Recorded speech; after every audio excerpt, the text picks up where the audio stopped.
Catherine Holmes, the Wrekin Housing Trust. So what have they done so far? We're about half an hour in. So already today we've had chopping carrots, they've been chopping cabbages up as well, and then chef's done a demonstration of wrapping chicken breasts. So this is to show that you can cook something like a roast dinner for yourself. It doesn't have to be a huge piece of meat. Wrapped in bacon. Right now we've got some fantastic smells coming through. He's made a huge bucket there of... Preparing some sage and onion stuffing by the smell of it. Got roast potatoes in the oven now, and we've got roast chicken cooking away. What's the best piece of feedback you've had? They enjoy having the chat at the end and meeting new people. So food brings everyone together, and that's what they all love. But now they're able to cook food for themselves and enjoy the fruits of their labour at the end of the day.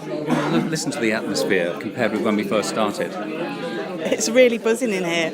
When I came along to the first session, everyone was a little bit quiet and a little bit tentative.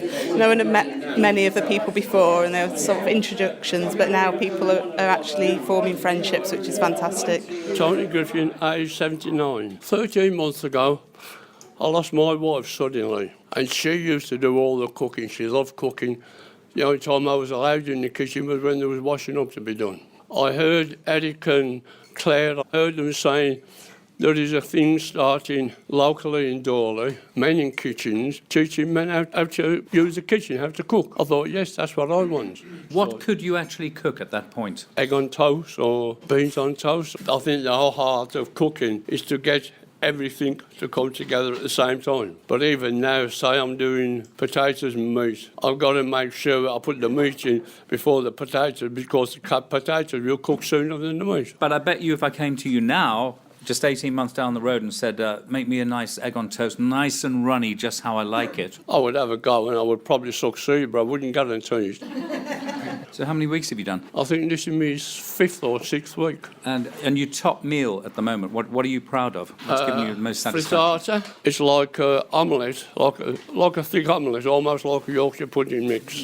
And you chop peppers and onions and spuds and ham and everything can chuck in it, and it turned out a treat. Tony, you appear to be the only one at the table who's actually cooked for someone else. Who was it and what was the meal? I made a frittata and had what I wanted out of it for my meal on the evening. The following lunchtime, my granddaughter came up. I got this frittata out the fridge, cut it in half, gave her half and I had half of my lunch, and she thought it was brilliant. She couldn't believe I'd cooked it. Thank you, Chef. You're welcome, sir.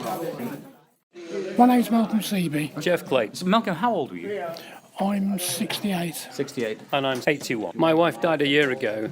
She didn't keep me out of the kitchen. It's any time I blundered into the kitchen, she'd say, "Oh, what are you doing here? Don't you want to play on your computer or your motorbike or whatever, you know?" This went on for 58 years we were married. She was responsible for everything that we ate. I ate everything she put in front of me, and she was a terrific cook.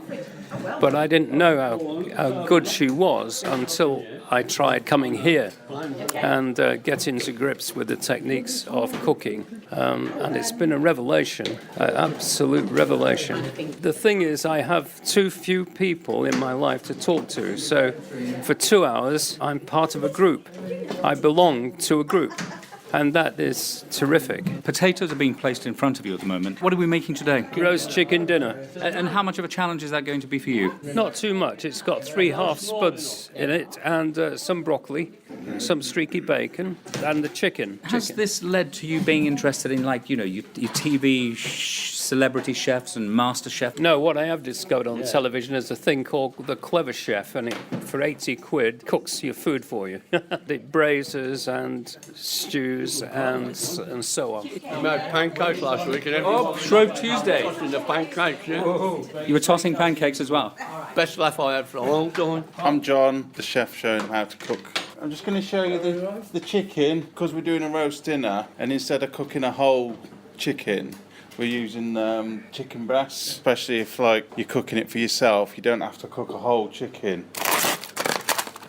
Chicken breasts and streaky bacon, probably about two rations. around. I'm Arnold England, Councillor, Cabinet Member for Health and Wellbeing at Telford and Wrekin Council. Just been observing for about a quarter of an hour and the interaction between them. People who didn't know each other before, so they're sitting around the table. Food is the catalyst. It's the friendships that are evolving, which is important. And there are people here that have lost their partners. They now need that. Yeah, we had a loneliness and isolation conference in Telford and Wrekin recently, and you've heard of Men in Sheds. Obviously, this is Men in Kitchens. It's a similar principle. It's bringing people together so that they can form friendships, combat their isolation, and listening to them, having some fun at the same time. And then there's the food, and some of them are saying that they've never been allowed in the kitchen when they were married, and some saying yes, they've cooked, but now they're coming together, doing the job. And of course, they're elderly, which means they need a bit of support maybe. It just helps bring people together.